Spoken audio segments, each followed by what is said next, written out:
Praise the lord.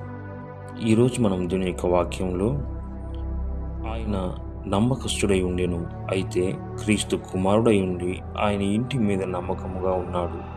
Hebrew రాసిన పత్రిక 3వ అధ్యాయం 6వ వచనంలో ఈ మాటలు చూడగలము. నమ్మకస్తులు ఈ దినాల్లో కనిపించుటలేదు.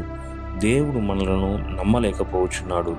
ఇతనికి 1000 రూపాయలు ఇస్తే జాగ్రత్తగా ఉంచును, దుర్వినియోగం చేయుడు అని నమ్మకపోతే నాకు ఆ డబ్బు ఎవరు ఇవ్వరు. అలాగే దేవుడు కూడా ఇతనికి ఆశీర్వాదం ఇచ్చి, పరిశుద్ధతనిచ్చి, స్వస్థపరిచే వరములనిచ్చి, ఆత్మలను సంపాదించే వరములనిచ్చి, ఎంతో భక్తి కలిగి జీవించేటట్లు చేస్తాను. ఇతను ప్రార్థన చేస్తే గొప్ప కార్యములు జరిగేటట్లు చేస్తాను. కానీ అన్నీ ఇచ్చిన తరువాత ఇతను నమ్మకస్తుడుగా ఉంటాడు అని మనలను నమ్మలేకపోవచ్చున్నాడు. ఎందుకంటే ఆయన మహిమను మన సొంతం కొరకు వాడుకొనుచున్నాము. కొందరు దేవుని మహిమను దొంగిలించుచున్నారు, దేవుడిచ్చిన వాటిని పాడు చేయుచున్నారు, ఆయన కృపను కామాతురత కొరకు వాడుచున్నారు. మోషే నా ఇల్లంతటిలో నమ్మకస్తుడు అని దేవుడు చెప్పెను. కాబట్టి ఆయన శక్తిని 6 లక్షల మంది కార్బలమును మరనేక లక్షల మంది జనులను నడిపించగల నాయకత్వమును అప్పగించెను.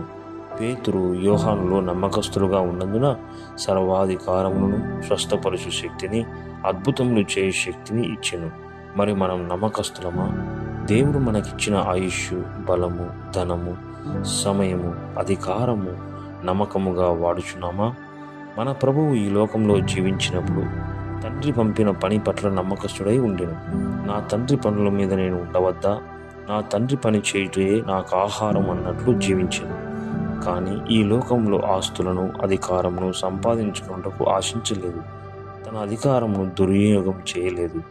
కొద్దిలో నమ్మకముగా ఉన్నవారికి దేవుడు ఎక్కువ అప్పగించును. మిక్కిలి కొంచెంలో నమ్మకముగా ఉండువాడు ఎక్కువలోనూ నమ్మకముగా ఉండును. మిక్కిలి కొంచెంలో అన్యాయంగా ఉండువాడు ఎక్కువలోనూ అన్యాయంగా ఉండును. కాబట్టి మీరు అన్యాయపు సిరి విషయంలో నమ్మకంగా ఉండని యెడల సత్యమైన ధనమును ఎవరు మీ వశము చేయును? మీరు పరుల సొమ్ము విషయంలో నమ్మకముగా ఉండని యెడల మీ సొంతమైనది మీకు ఎవడిచ్చును? ఈ వాక్యం లూకా సువార్త 16వ అధ్యాయం 10 నుంచి చూడగలము. నీవు నమ్మకముగా ఉంటున్నావా? నీ సమయాన్ని, నీ డబ్బును నేను నమ్మకముగా నీ ప్రభువు కొరకు వాడుచున్నావా? ఆయన కుమారుడై ఉండి నమ్మకస్తుడై ఉండెను. అపనమ్మకత్వం అనేది దేవుని దృష్టిలో పాపమే. అపనమ్మకత్వం అనేది బహుఘోరమే.